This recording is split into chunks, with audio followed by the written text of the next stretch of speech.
So my name is Harry Kroner, and I opened a new center here in town called New Awareness Institute, right here in Grove Ave. And I've been in this field for about 17 years now, so it's been a while. It's been a lot of experience. And throughout the years, I've helped many people. I've done a lot of work with deep emotional and spiritual healing, and encountered throughout the years, and especially in the last few years, I've focused on helping people with anxiety. And I've helped by now hundreds of people with anxiety.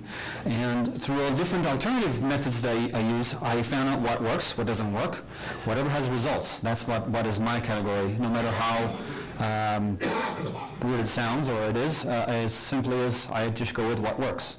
And it's important for me to approach the individual in its entirety, and not treat us as just a chemical and biological machine, which a lot of medical field treats us as. That not just need to be like pumped up with some pills, but actually really treat the entire person, body, mind, heart, and soul. And that's really my approach, and that's why hopefully you see that this is a different way of looking at yourself and anxiety and everything different. So I really hope that my book under this name, Freedom from Anxiety, will be out by now, but it's going to come up within a month or so, 4 or 5 weeks. So just missed it a little, but it's going to come out soon. So if that sign-up sheet comes around, as soon as it comes out, I'll send a message out, and you'll know when it's out. So it's because I go into I found that it's so important. There's so much to say. I couldn't just say it in 1 hour. So there's a lot more to this, and it goes a lot deeper. And there's a lot more that you can find out about yourself about this. So, but I wanted to start with what I mentioned before, which is the way we are, so, and what. Understanding what anxiety is. And so let's just have, as I mentioned before, we have the body. Oh, that's not very good.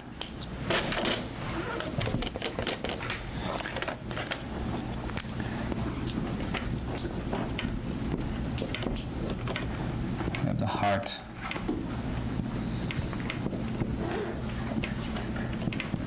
Mind and soul, right?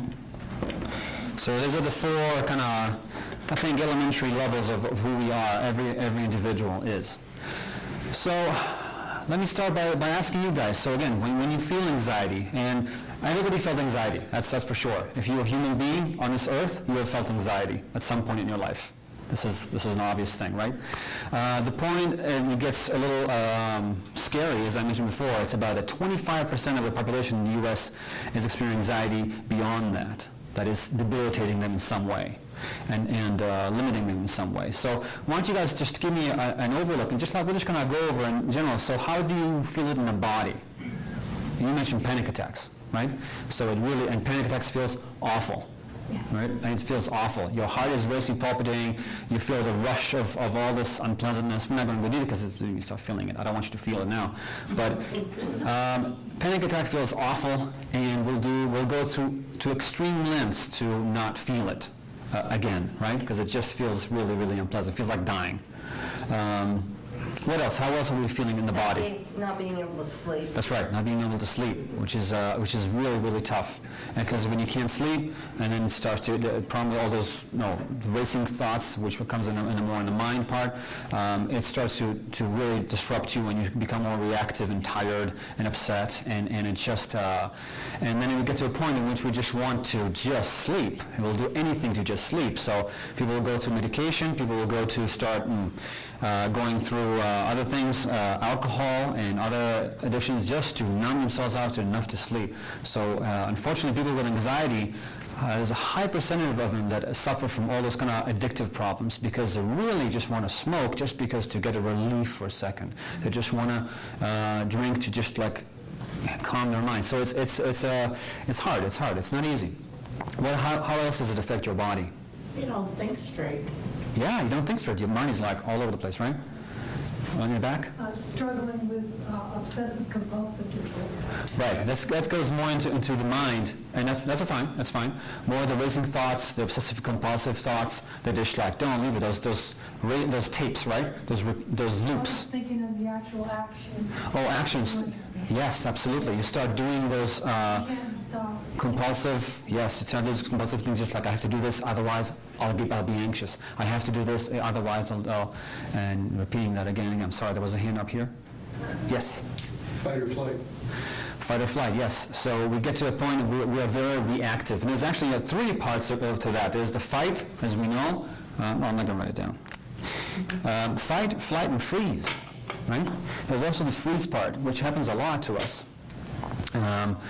Fight, flight, and freeze. Those are the three Fs, and they are unpleasant, and they are putting us in a very vulnerable place, right? We feel either under some kind of an attack, and it just feels unpleasant.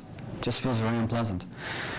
Say, Harry, excuse me, Yeah. could you explain the freeze portion? When suddenly you get to a point where you just like, oh my God, what happened? And you're just like, no, you get to no reaction. You're like, I can't believe this just happened, kind of Is thing, that right? like a shutdown? Right. You can just freeze. You just freeze. You kind of just shut down, and that happens to us at some points. So we all have anxiety, and we react to it in different ways in different times. But let's think about it a little more. What is really the problem here? So we have definitely symptoms in the body. We definitely have symptoms in the mind. That's really the most noticeable. But the heart as well, this more the emotional center of it.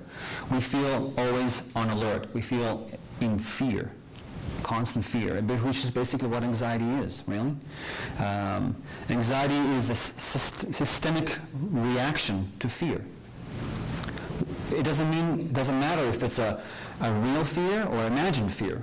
It completely doesn't matter, because you're going to react to it the same. Because our imagination is that powerful that it can make all that feel real. Doesn't matter. So people tell you you're crazy, people tell you why you're making such a fuss about it. It really has nothing to do with logic. And you guys know it has nothing to do with logic. It really is just a reaction that you feel it all over you to a certain level of fear. So one of the major things about fear is that it's really doesn't have to be logical. And that's what's difficult to explain about anxiety. Why do you feel anxious? I don't know why I feel anxious about it. I have no idea. I just feel anxious, right? And anxiety can come from many different levels, many different reasons. Some of it is more like, it is like a little more tendency in your bloodline to be a little more anxious. It could be like a series of major events in life that are difficult, breakups, relationships, and moving, and those kind of things. And also there's just a little deeper than that, things that go deeper. So I want to complete this first, so before I go any further. So what do you think happens on the soul level when you're feeling anxiety? I'm stumping you here. Well, they're hard to connect. Thank you. It's a disconnect. Yeah. You feel disconnected. You feel alone. You feel that there's no one there to support you, either from the world or from the universe, from God, whatever you want to feel, but you feel disconnected. You feel that you are completely and utterly alone. And if you think about it, every time you felt anxiety, it's basically you feel that no one can help me, I don't know what to do, or I might go into even further anxiety, and I don't know what to do about it.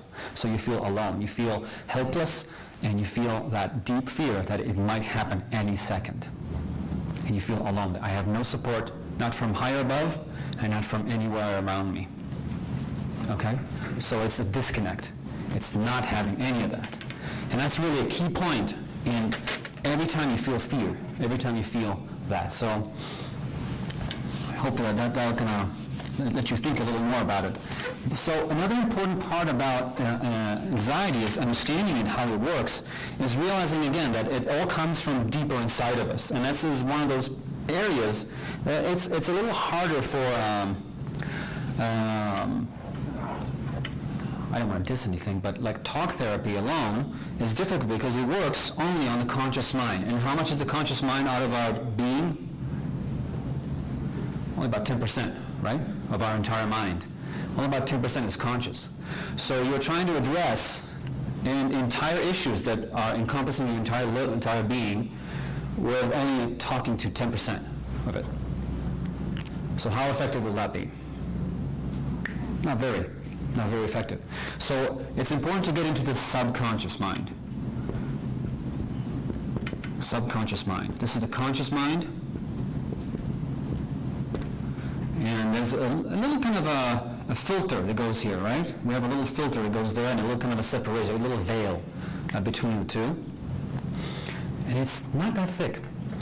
But all of our long-term memories, positive habits, negative habits, fear, deep, everything that's a little deeper, it's all living in a kind of a, that bigger memory bank and bigger place, which is the subconscious. So for me, for working with helping people relax enough and come to a different state through hypnosis or relaxation, doesn't matter, and getting into the subconscious mind, it helped tremendously in cutting years off of just like trying to figure out what's the source of it, and really getting to the point of knowing exactly what is the source of the fear, because there's always a source for that fear, whether you are aware of it or not. That's the problem. The conscious mind is not always aware of the source. It's like, I don't know why I feel like this way. I don't remember why. And it could be something that happened 10 years ago that at that point you kind of flinched it away. It's like it wasn't a big deal, but still went to the core at some level of certain, again, sense of fear, sense of I couldn't handle the situation, I lost control of the situation, I felt socially embarrassed, shamed in some way, and all kinds of things. And some of them go to early childhood. Something is like events like you have when you're 4 or 5 years old. You completely forgot about that. You don't even remember that. But it still left that little trauma, little shock in the system. And that little shock, when it starts to grow, and there's a certain point, and from there it just grows, and it grows, and it becomes like a tree, and it starts to manifest in your life, in your current life, in all different kinds of ways. And you're like, well, you don't even, like sometimes even connect between those few different lines. But the core event, the source of it is the same. So when we really go into a little deeper, we can really reach the source, the root cause of these things. Yes, please. How much of it is habit, where the source goes away, but you the source. Okay, gotcha. let go of the habit? You'd be surprised how easily it can be let go of. And this is why, again, I work with and we'll go over together about the 9 different things we have in the handout. We'll go over together, because I think that kind of puts it all together, because there's a lot of theory, and I want you to make it more attainable. But again, I like to work on many different levels. So I take care of letting go and giving techniques to allow yourself to learn how to calm yourself, calm the body, calm the mind. So you have the tools to do so. So you're able to do so. And once because when you had that little trauma, and it is a little trauma, and it is a shock to the system, to your world scheme of things. This is what anxiety is really about. There's the event, and there's the emotional, the negative emotion of fear, of shame, of guilt, of all that, whatever it is, because it's like numerous amount of emotion that could be attached to it. When it's attached to it, it stays there again, and it stems and it gets it all. So once you get to the root of it, you can really root it out, and many of those things starts to just really dissipate. Okay, and a lot of those avoidance behavior, as you said, like it comes to become a pattern of I'm avoiding certain activity, I'm avoiding going playing golf, like you mentioned before, because I just can't handle doing anything. I just want to completely be away from it. And we go, our brains are beautiful machines. They go through intricate, complex ways of avoiding things and creating yourself and avoiding things and moving to create all kinds of patterns that are to deviate yourself away from the anxiety. But once you let go of it, it's important to know that this also, the patterns and the neural pathways in your brain that are set can be shifted as well. It takes a little time, but it can be done. And it's once you really take care of the core issue, all of it, all else, it's just like really taking care of weeds. You really are taking care of weeds here. But you're not just like trimming the weeds, you're taking it out of the root, and that's it, okay? Doesn't mean there's not more weeds. That happens. But you're taking it from the core, and that's really important, and that's really helpful in this way. So, anxiety is something that is challenging, because it is, you have the feeling that it is in many ways unpredictable, that it can happen anywhere, anytime. And there's many different ways. It's either fear that it can happen anywhere, anytime, or there's like a constant anxiety, and there's that anxiety that comes only once in a while, that overwhelms you and completely throws you off. So there's different levels, different places, different times. So why don't you give me another kind of round real quick, because now the room is full here, of different types of anxiety that you know of, or that you have experienced. If you want to give me a hand, you mentioned like... Fear of the unknown. Fear of the unknown, oh, that's a big one, definitely. Fear of the unknown, and it manifests in many different ways. Absolutely. Not knowing what's going to happen next. What else? Yes, JD. Extremely loud, explosive noises. Yes. Yes, absolutely. Heights. Heights, yeah. It's a very common one, heights. As I mentioned before, driving, flying in airplanes, and there's an enormous amount of anxiety. Public speaking, I guess, would be one. Public speaking, oh yeah. Anything to do with the social sphere, so the social anxieties, to do with how you interact and how you look in front of other people. And there's like, again, more fear of death or the unknown. And all its variations, fearing of heights. It comes to fearing getting bitten by spiders or scorpions, because you don't want to die. Yeah, right? It's that basic. So it's a fear of death in some way, or a serious injury. So there's quite a bigger umbrella of this sort of things, but it manifests in different ways. You'll be surprised at the different kinds. And again, it doesn't belittle the suffering or the fear that comes in it, but it's amazing how fear, again, you think about it, can affect every possible event in your life. So I've actually helped in the past 3-4 months, like 4 or 5 people with the fear of vomiting. Okay? Because it is really unpleasant. First of all, it's really unpleasant to vomit.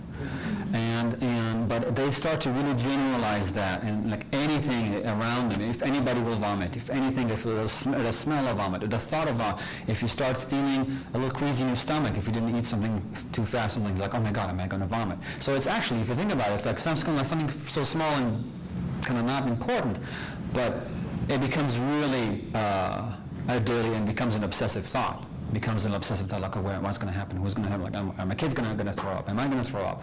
It's like it could take over the entire day and really debilitate life. So everything can turn to that. So it's important to know that it can come from anywhere, anytime. It manifests in many ways, but it's always a way. An important thing to know is you can free yourself from it.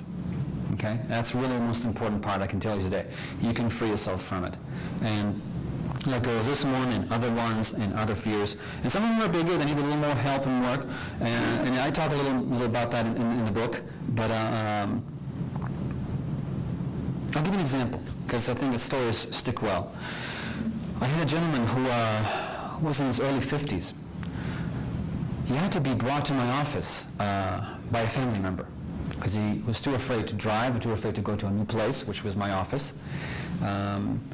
And he came in, he was literally shaking to that level that he could not leave. He had to go for many different anxieties. Couldn't leave the house without feeling fear. Couldn't drive without feeling fear. He lost his job just a couple of months earlier, and until our family was like, well, no, we have to take care of it, and we have to take care of it in a good way. So he came to my office, and again. It's very delicate, and you think about something so severe will take years to take care of, but it's not. If you hit the right thing, it can be solved, and it can be let go of. Within 3-4 months that we worked together, and we worked on many different things, many different levels, and I was surprised to find it, like, because he didn't look that kind of person. And he was more spiritual than I expected. We worked on that angle for him, and that worked really well. and he was able to learn how to work with his energies to calm his body and send beautiful calming energies through him, and that helped him tremendously. And he was able to do this, and we were able to do work on that level through kind of healing energy and understanding of his own place in the world and the universe, to relieve a lot of the fears and the source of the fears. Until some point, which was beautiful. I mean, he was able to like get a job, get back to work, and again, within 4 months, get back to his life. He wasn't perfect at that point, but he was like, okay, I'm good enough. I think I don't even need to come here anymore. And I was like, yes, that's good. That's good. That's good. That's beautiful, and to have that ability to stand up for himself and say like, okay, I think I'm good, I can do this, and that was beautiful. And obviously at that point he was able to drive. We worked in together. He was able to take slow walks in the field, or walk him through going to the supermarket. Everything was scary to him. It was quite heart-wrenching to see that. But he was doing better, and again in such a short period of time. Yes, please. Was this different from talk therapy, what you did? Yeah, absolutely. Again, we did some hypnotherapy, going down to the subconscious, as I mentioned before, and treating things on a deeper level. We did some energy healing. We opened and talked about spiritually, about what his perception is, and how we can shift it. And it doesn't matter if you're religious or not, or spiritual or not, allowing yourself to see the world in a way that the world is not against you, because that's how it feels when you have anxiety, that the world is against you. And shift the meaning of the event, shift the meaning of that situation, and understand that, no, the world is not against me. I'm my own worst enemy, and it really is just me. It really just me, and I can shift it. I can change it. So it's not the world. The world is not against me. And there's ways and tools, and I talk a little more in detail in the book about how to shift it and really move through the different phases, and I'll write down a few different phases of anxiety, because it does work that way, as understanding of where you are, what you're doing, and how are you comprehending and thinking of the world. Because again, at that moment that trauma hit, no matter what age, no matter what time, at that moment, your world scheme has changed, and it feels like the world betrayed you at that moment. So, yes? Did you find a core issue with that man? The core issue again was spiritual. He thought it's a matter of believing that the world is out to get you. He was really having this kind of really phobia of the world is out to get me, people are out to get me, and letting go and helping feel safe in the world. And again, in different ways, alternative ways, and helping create within his mind, within his ability to create a beautiful bubble of energy around him, of shielding of the world. So he is protected, so he feels protected, and it is protective. And understanding that he can go out to the world and not feel under threat. So he was that feeling of being under threat all the time. That's why he could not go in and deal with life, with the world. And yes, it worked. That's the beautiful thing about it. So understanding anxiety, that's the first thing. As we're talking about it now, it's mostly about understanding how it is affecting you, what exactly it is, and how to take care of it. And the solution of pills and chemical intervention is good for temporary sometimes. It's good for a while you work with it, but most people are seeking to be free of medication. It affects them in many different ways that they don't like. And again, I don't recommend anybody stops taking their medications and always until you go through a doctor. But at some point you will feel like, okay, I don't really need that. I'll have to maybe just keep a few in my purse just for a case of emergency. But at some point you'll feel safe enough to don't even need that, because you'll have enough tools and enough shift in your own perception of yourself and the world that it is not necessary. And you know how to handle it, and you have the capacity and the coping mechanisms to deal with the world and situations that in the past have triggered you and no longer are. Okay? So understanding anxiety. Second phase is the shifting and start, again, exactly what I just said now. It's like starting to shift the way you are believing in yourself. I started getting some coping mechanisms, some coping skills, some techniques. And with all my clients, I give them a lot of tapes of our sessions that we do, a lot of the relaxations, and a lot of other tapes and to listen to that kind of continuously perpetuates and helps them on a daily basis to do that. So they don't have to wait for me for that once a week appointment, but they can do it on a daily basis with themselves. So they wake up in the morning, as they go to sleep, they listen to a sleep tape and do something that helps them in adapting to a new way of being. And that's really a key, because you are shifting to a new way of being. And shifting, again, the body, heart, mind, and soul, because it needs to happen on all levels, not just like addressing what we think are the most important one, the noise, but what really comes in deeper. The third level is the third phase, and again, it doesn't necessarily has to be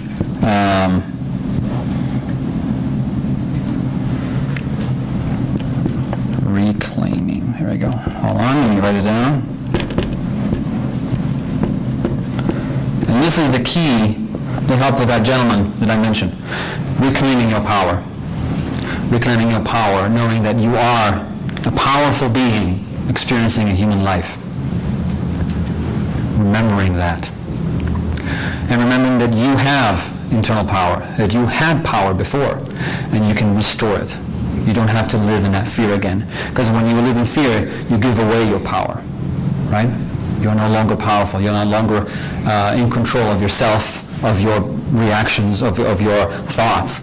And there is a wonderful shift that can happen that will bring you to reclaim your power. And the last phase... It's hard to do the shifting. Absolutely. Because it affects your core values. Yes. Well, unfortunately, a lot of those core values are distorted and very limiting beliefs. Oh, I'm never good at this. Oh, I will always do this. So it's very limiting beliefs that are in some of your core values about your self-esteem, about how you feel about yourself. Oh, I was never good at this. Or let me think of something different. What I mentioned before, the world is out to get me. People are out to get me. That's a distorted view of the world. It is not correct. I've worked in emergency rooms as a social worker, and I see people coming in with the most distorted values, thoughts. Absolutely. They do them a certain way, and they have a totally different view of themselves. Right. Which to me seems unrealistic, but to them, it's their reality. Yeah. It's their reality. And it's important to give them the perspective. And again, you can't do it in ER, you can't do it in 3 hours and shift their life. Some of them do, but it's rare. But it needs to be a more systematic shift of, okay, this is, let's change that. Let's change the way you think about yourself. So I'm sorry, let me write it down. The last phase 4, yeah, that's how you do it. Phase 4 is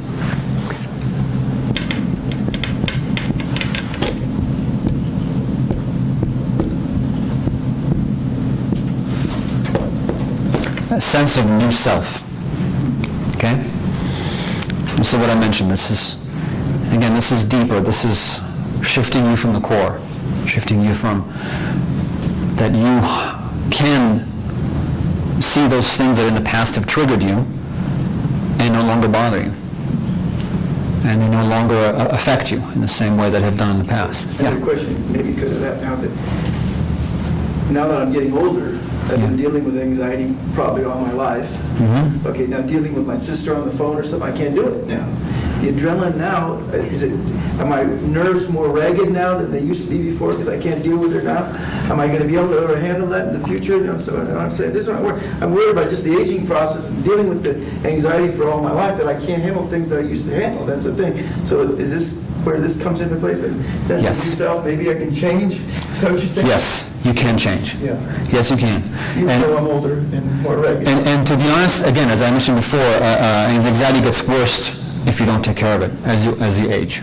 It gets worse and worse. You feel like you know what bothers you more. It's- Right, you're more aware of yourself. So what you do, you just cut things off, basically, Right. cut things off. That's avoidance. But isn't that a way of dealing with it, though? Is that a good thing or bad? That's not a good thing. It's not a good- Well, depending, I know your sister. You know my sister, Italian American, you know, it's pretty tough to deal with. Yeah. Trust me.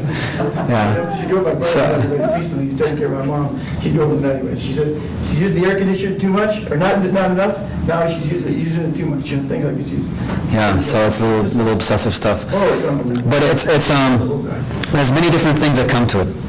And a good story comes to mind. I heard this before I was in a lecture, and this really, really wonderful psychologist tell a story of he used to visit his old aunt that lived, in a nursing home, and used to go and visit her once a month. He couldn't stand. He didn't put enough, I guess, glue on her dentures, and it was gonna fall and make that. For him, it was an awful sound of her dentures kind of hitting together.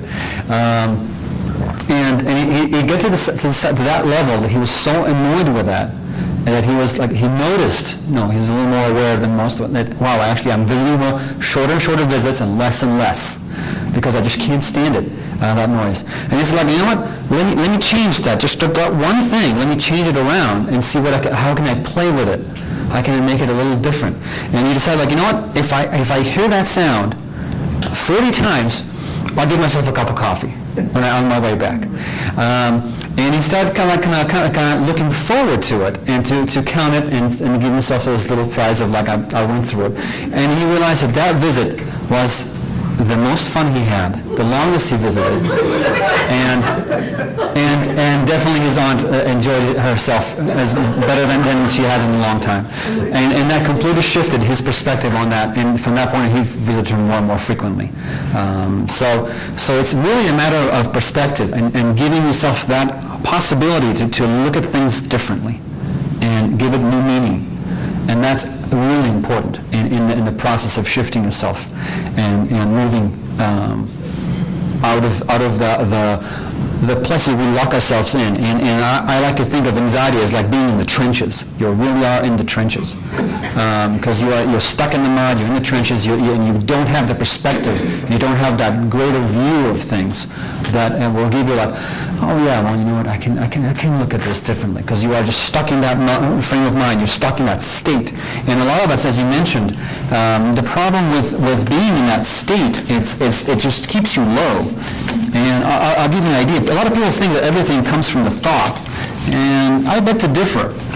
I think, and it does, thoughts trigger us in many, many different ways, but if you think about it, it's the emotions that kind of color our thoughts. If you think about it, I'll give you an example. When you are in a depressed mode, when you are feeling a little depressed, helpless, hopeless, all of your thoughts will be negative, bleak, end of the world, life not worth living. It's going to be exceptionally hard. Someone like, cheer up. You can't cheer up out of that, right? It's very hard to cheer up out of a situation in which you feel like, I'm just feeling down. So the thoughts, it's not necessarily changing, because emotions are that much more powerful. And again, it's really important to know that in anxiety, the fear is what rules it. Okay? So you got to take care of it on the emotional level. And to give the opposite, when you're feeling good and you feel happy and you feel everything's flowing, traffic you don't care about traffic anymore, just like you're humming to yourself, you're happy, you're content, you're in the zone, everything good, oh, hey, how you doing? Everything is good. Everything is good. So when you're in that happy zone, you're in kind of a little bliss, and you see the world's beautiful, the world's bright. So it's nothing has changed other than your level of emotion. So the emotion level, if you can go down here, it's down here, all the depression and everything, and up here it's like pure bliss and joy. So you can move yourself out of those deeper ends, and again, they affect all of your thoughts. Okay, everything. It taints everything. So it's that lower emotions. If you spend a lot of time with that lower emotions, everything will seem bleak. Everything will seem hard. And when you start moving yourself up and start shifting yourself into like a place of content, everything is like, so everything starts to feel as if it's going a little more flowing, a little more in the way it should be. And it's true. It is more flowing because you allow it. You're not resisting. This staying here is resistance. You're resisting the flow of wellness into yourself. You are causing. It's like if you are a little electricity, it really is just like the resistance, the R, which in electricity, because what R represents in electrical engineering is resistance. How much resistance there is in the line, how much it reduces the amount of flow of electricity. So when you have this resistance that is enormous, which is like you're putting yourself, you're depressing yourself completely, nothing flows. Everything seems to be just like stuck. Everything is not going well. Everything is, it really is affecting the way you are functioning, the way your life is functioning. This is going to have a lot of traction here in a capsule, but it does work that way.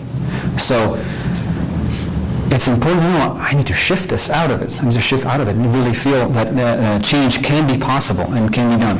So let me go through the handout I gave you, because I think you mentioned check on all those, right? So let me grab one. And I want to, thank you, I'll grab that one. And it was kind of hard to put in a table, which would have been the best. But if you look at every one of the steps that I mentioned here in the back, if you can read it, I'm not going to write it out because you can look at that, or you can look at my website in more detail. But every one of them has a sentence. So the first one is the challenge. And there's plenty of challenges in anxiety. But these are the 9 main ones. And the second sentence will be how I can help you, how I can help. And the second sentence is the result. I'll do the ideal result, but it's the result. That if that was taken care of, it will be done. So I think one of the most important one of the first two that is the most noticeable, again, the noise that is really, really bothersome. Feeling overwhelmed, loss of control over self or a situation. And that's one of the biggest one that causes anxiety. I am losing control. I am not in charge anymore. And that causes us to want to control it even more, right? If you notice all the control freaks, usually it's because of anxiety. If you are a control freak, that's why, okay? What you mentioned about your sister, about going a little more in the AC, a little more, a little less, it's control. It's control. It's about control. It's anxiety in some manifestation. And again, as I mentioned before, so one of the ways of doing is reclaiming your personal power, and the result would be feeling in charge, in control of what matters. Because it's one of the biggest thing about control is knowing what is in your control and what is not. And that's really important. Control the controllables. Other people, you can't control. You can influence, but you can't control them. And if you notice, half of the anxiety we have is because we try to control other people, which is erroneous. We cannot do that. We cannot do that. They have their own free will. I have 2 o'clock. That's okay. Hope you enjoyed it. Yes, I'll be calling. Okay, very good. So controlling the controllables. And some things, weather is out of control for now. Getting old. Yeah, getting old is out of your control. You can do a lot of things about it, right? You can eat better, exercise as much as you can, take care of yourself emotionally, keep active and happy as possible. But you'll get older, and we all get older. That's part of life. And again, part of the biggest things of anxiety is the fear of death, and death is the one big twin brother of life, is death. And that's okay. It's part of the process too. And I go with a lot of people about that process and understanding that death is not really the end. And that's really another important thing. But again, I work with people in their belief systems. I really make a point of not forcing my thoughts on other people. That's really important. I can help them shift to what they need to be. to be a better version of themselves. And this is what we all think aim to be. A better version is a cleaner, pure, clearer version of ourselves, right? Full of clarity, calm, and confidence, that you can just flow in life and be enjoy. I'm probably skipping here. The second most common one, challenge is restless, always on alert, cannot relax, not sleeping. I'm sure you can relate to that, right? Yeah, it's a common one. It's a common one. It's one of the most kind of number one indicators if you can't go to sleep. And I work a lot with people how to teach them to start letting go of those obsessive thoughts and how to release that so they can have a rest, and teach them how to have. We all have the ability to calm our minds. And I have people who come to me, again, literally shaking. He's not the only one that I mentioned. There's many who come to me with such level of anxiety, they cannot relax at all. Still shaking. And like, I cannot relax. I'm like, just wait. I can help you relax. I have my ways, and I can help you relax. There is again, I've dealt with many people, hundreds of people with anxiety. There's only one person I could not help her relax. But it worked in other ways. She had anxiety, fear of the expectation of that I'm expecting her to relax. Hey, it is what it is. And she said, no, it's a performance fear. Okay, I have to perform now. I have to really relax now. So it causes her even more anxiety. So I helped her in other ways, and she, by the way, changed her life completely. And will be a beautiful testimonial. So it doesn't matter. It's okay. Any kind of anxiety is legitimate because it is yours, because it is something that you're experiencing. But it doesn't have to stay there.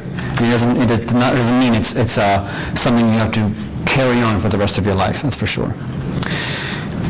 So it is a wonderful thing to do to maintain a more calm and relaxed self. And I can it from experience, not because I was so anxious, because I had anxiety and I felt anxiety in the past, but I taught myself, because I was very hyper too. I could not sit. I'm one of those really hyper people when I was young. I could not sit still. Sitting in school was a torture for me, because I was so hyper. So learning how to calm my mind was a challenge. Believe me. But I know how to do it because I've done it to myself, and to many other people. And I know how to help people with doing that.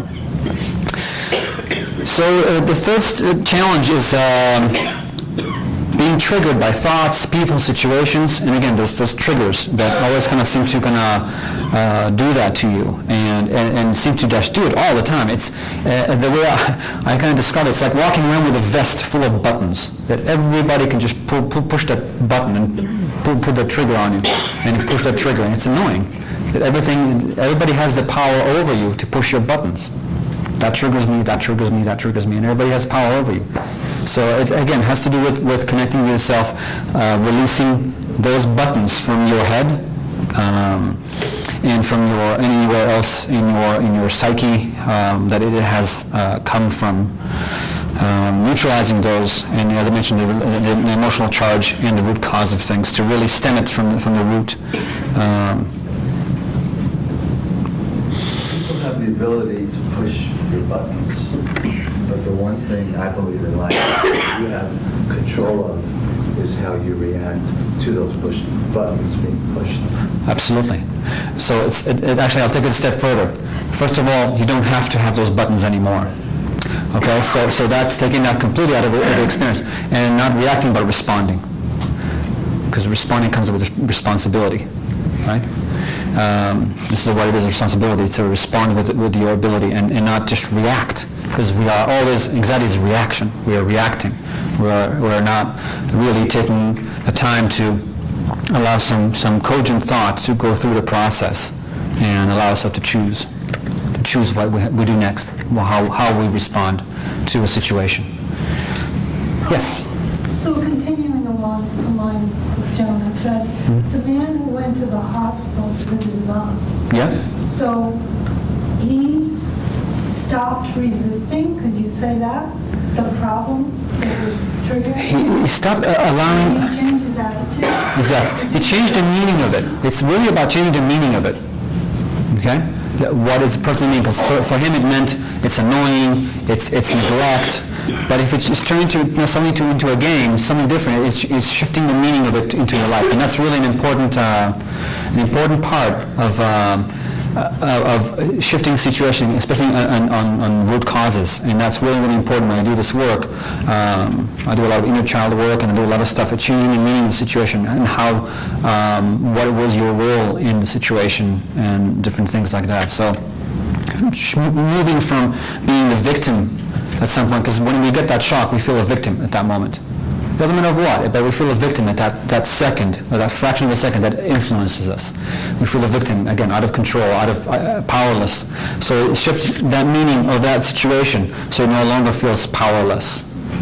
Again, we're not changing memories, we're changing how we are reacting, responding to it, or changing the meaning of them from them now for us. So it is deep work. It is deep work.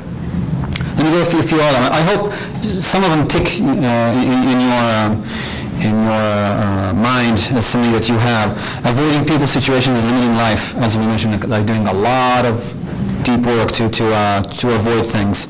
And again, it's a problem because you do less and less in life, and you are allowing those moments of anxiety to limit your enjoyment in life, and it's a catch-22. It just gets worse and worse and worse from that point on. So you got to break it up and do that. So again, shifting, reshaping that perception of danger or of possible, the anticipation of fear, anticipation of anxiety, because usually that's really the worst. I'm anticipating that I might have a panic attack, because once 10 years ago I had a panic attack while, whatever it is, driving, and so you anticipate every time you walk in the car that you might have it again. So it's an anticipation of fear, anticipation of anxiety, and that's really a really limiting experience.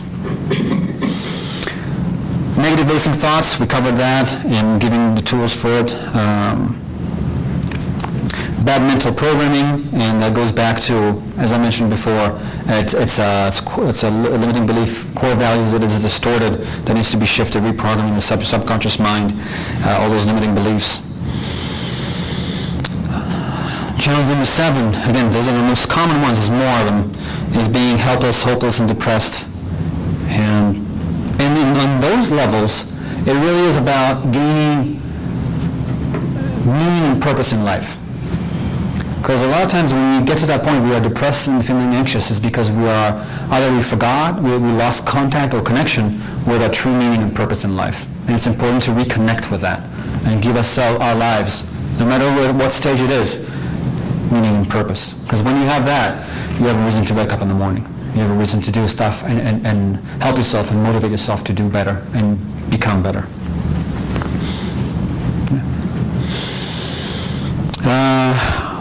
Another challenge is, again, this is part of the victimhood. Why me? It's all my fault. What's wrong with me? Because society is not very understanding of it. People have no comprehension or sympathy for people with anxiety. It's horrible to see that sometimes in the street, like, oh, why are you making such a fuss about it? And sometimes it's someone in the family or friends or that I really are not understanding, co-workers, not understanding the severity of how it really feels, because for you, it's real. And it's important to acknowledge that and know that, and that's okay. That really is okay.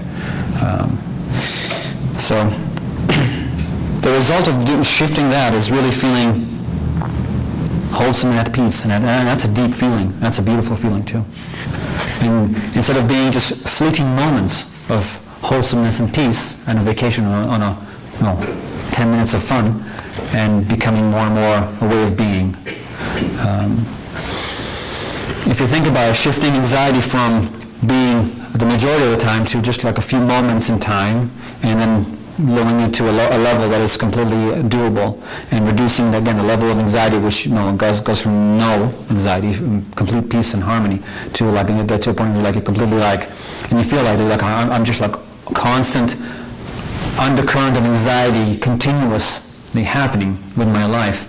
So it's everything becomes under that edge. So when you are higher up on the list, to get to that point, and you are like a little always in slight anxiety to get to a panic attacks or to like triggers, it's like so close.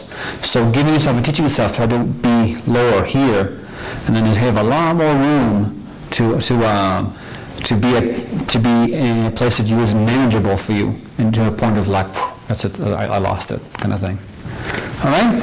So there's a lot to it.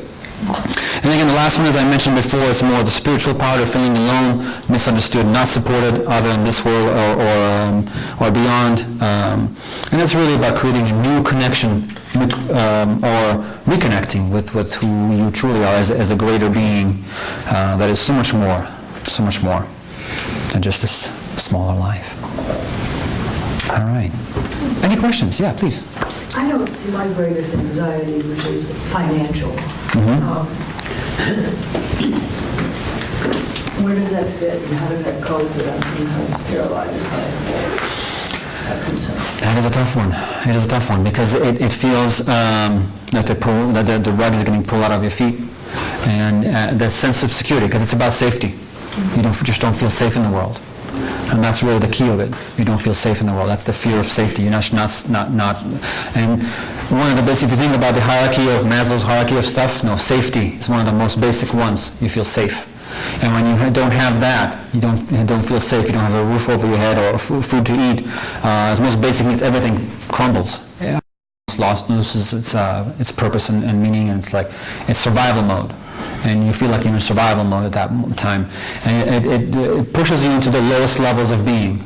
That's true. A very reactive, very fearful mode, and it's hard. It's very hard. And it can be shifted. It can be shifted because a lot of it is perception. A lot of it is a mindset. I'm not saying you should have a mindset of I'm wealthy, I have plenty, and then go and spend frivolously without any control, but feeling like I will have enough. I have enough. And I have enough to survive and live, and I can do that. And again, it's more than 2 minutes here, but it needs to shift from deeper inside, and that fear of it, because you'll be surprised. I know a lot of rich people that have that fear. It has nothing to do with whether you actually have money or not. A lot of them who grew up poor, what's that? You never have enough. Or never have enough. Or you're going to lose it. Exactly. So it's and a lot of it, I know a lot of people who have made themselves rich, literally, in their lifetime, because they grew up poor, because they had that, I'm not going to be like this again, and really drove themselves into making more. And they were successful, and that's beautiful. I love to see people manifest. The problem is, if you manifest in that way but not release the emotional part, you're still having that sense of it's not enough, it's not enough. And there's people who are just get into distorted thoughts, okay, but now I need to make it to that 100 million, and now I need to make it to that. More, it's distorted. It's really distorted. It's still that kind of a deprived mentality. Let me just finish with this lady. So that feeling is not necessarily comes from the situation you're in. It's about shifting the way you feel about it, shifting the way you are. Again, being that the world is not against you. So it's a lot about safety and knowing that I am safe. I can be safe. I am not out in the street tomorrow. So it's a lot of shifting that needs to happen on the emotional level to help you with that. Okay. Again, you need to go deeper into who you are and what is it coming from in your life or past lives. It could be anything. Yeah. Someone had their hand up. Oh, yes, sorry, JB. I was looking down the list with me here. Does humor fit into this? Absolutely. Oh, there's many ways you can help yourself. Many different ways. You have to make sure that your humor is not also putting you down. Okay? You have to make sure that humor is in some way positive. And I think you can see it in comedians. Some of them are just nasty. And they make fun of everybody else, make fun of themselves, and they're just negative. And they're putting everybody else down, and this is the form of jokes. And it doesn't have to be that. It could be situational jokes. It could be that everybody can be still agreeable. It doesn't have to be nasty or negative. So your humor depends on the style. Can be exceptionally helpful, and be lighthearted with yourself, and it's just silly that I do this, but I do this. So you can be. There's many ways you can help yourself, and humor is definitely a powerful one. then if you think about the most extreme situations, people in captivity, people in the Holocaust, no, humor was one of their best remedies, because it really is a release on many, many levels. Laughter is a very strong release, very strong release. There is actually laughter therapy, if you could believe it or not. People who actually go, I've never done it, but people say, like, once you laugh more than 5 to 10 minutes, suddenly other things start to come up and being released, and suddenly it turns to crying, and it's tough, but it's an important way of knowing that it is a really wonderful relief, and it's important to move yourself on that scale. If you do it again, do it correctly in a positive way, up on the scale, and just be lighthearted, have fun, make jokes about yourself, about the situation that you're in. Make light of it. It's always helpful. It's always helpful. Yeah. Along with that humor, changing energy, I had a guy want to fight me down on Whiskey Row some years ago, and he was really getting ready to do me in. He was much bigger. But humor, being able to change it, I don't know why, I didn't think about what I was saying. He was cussing me out so bad, I said, well, why don't you say something bad about my mother? And he stopped and looked at me and goes, no, I never say anything bad about your mother. It literally changed the area. We ended up going back in the mats, and he was buying me a beer. So, Diffusing situation is humor always will help you with that. Diffusing situation, and it's also the diffusing your own racing thoughts and how you are stuck in things, because we are stuck in certain ways. Like that broken record that's stuck in that same groove, and we feel that it's just, oh my God, same nightmare every day. Shifting from it is important to do. And there's many, many different triggers in your life, and it depends on who you are and what you love. And it definitely is about love, because it is about bringing love into your life in many, many ways.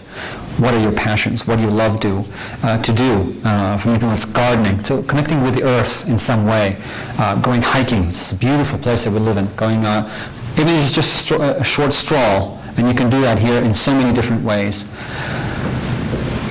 There's so many different things. Whatever you love to do. Yes? How about living in the present moment? Oh, obviously, that's all about that. It's all about this. To do something that you love and you're passionate about, you're in the moment. And when you're in the moment, there's no past or future. If you think about anxiety, it's always about fearing living in the past or fearing the future. You're not in the moment when you're in anxiety. You are always doing that, either, again, spending time in the past or in the future, but you're never in the moment. When you're in the moment, you're just doing what you love, you don't have anxiety. So do more things that you love. And most of us are terrible at that and don't do enough of that. Or figuring out what it is that you love. Exactly. That's important to do as well. Going back to those passions. My problem is loving to do so much that I get so excited, and That's not a problem. I have trouble sleeping Oh, okay. because I'm just excited always, it seems like. That's not a bad problem. It's just a matter of like regulating your level of energy. And you can do that. I can teach you how to do that. How to allow yourself to, okay, now I have a little too much excess energy, and to release it, and then like dumping down to the earth. Try to do that. And imagine that you're dumping all the excess energy down to the earth with your breath. Okay? And we all need to do a little bit of that as well. So let's just take a moment. If you want to close your eyes for a minute, and just like I want to show you that you can relax in a nice, easy way in just kind of a couple of minutes here. So let's take a deep breath. Yeah, close your eyes. And yeah, relax, release, let go. Get another slower breath now.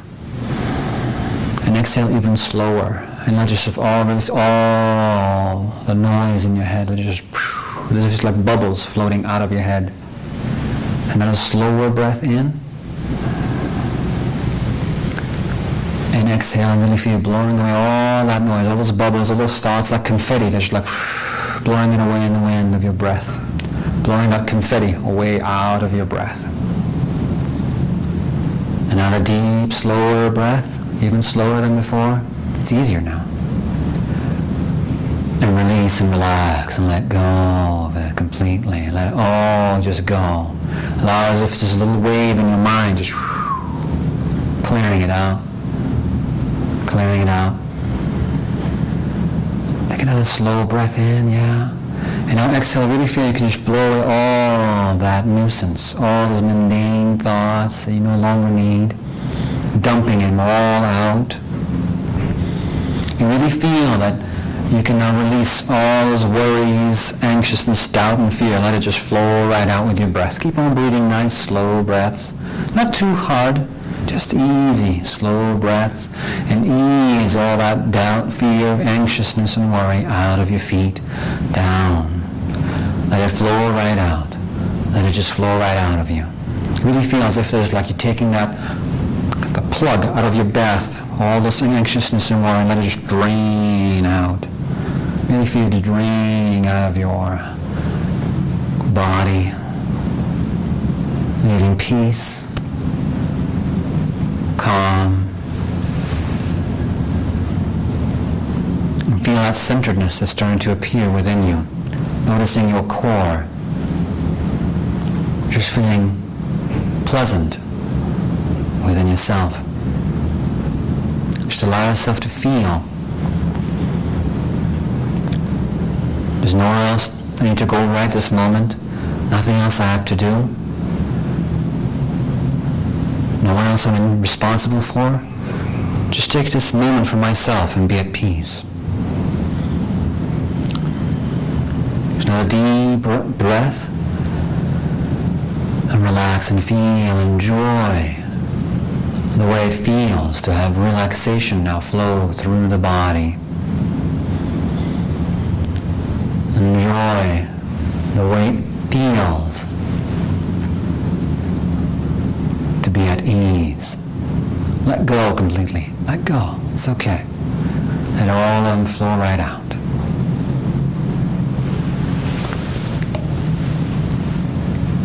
All right. Now let's take a deep breath. Very good. Another deep breath, bring yourself fully back.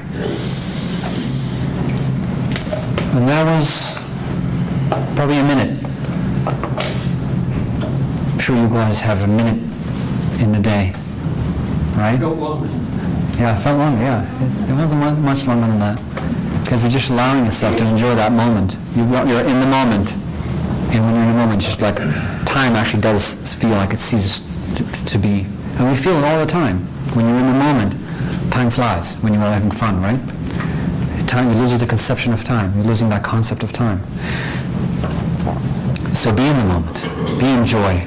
And allow yourself, and you can do it anywhere, anytime. And I recommend doing that at least several times a day. It doesn't have to be long meditations and like, oh, I don't have time for it today. No, it can be just 1 minute. You arrive at a place, you have a few minutes, shut down. Let yourself relax, completely empty everything else, and let yourself just relax from it. Put a little on your phones, in your car, put a little alarm for 5 minutes, 3 minutes, 2 minutes. It will do wonders. It'll do you wonders to be more focused, suddenly back into that calm, confident, and centered you. So you can continue the day in a better place. And not let it kind of, the anxiety rise. Let it just take a break. Let it take a break, okay? So it doesn't go all the way up. All right? So do that, and feel free to contact me and ask me more questions. I'd love to help you in any way. Thank you. Thanks for coming. Thank you. I appreciate this, by the way. If you have maybe, I'm not trying to get in here.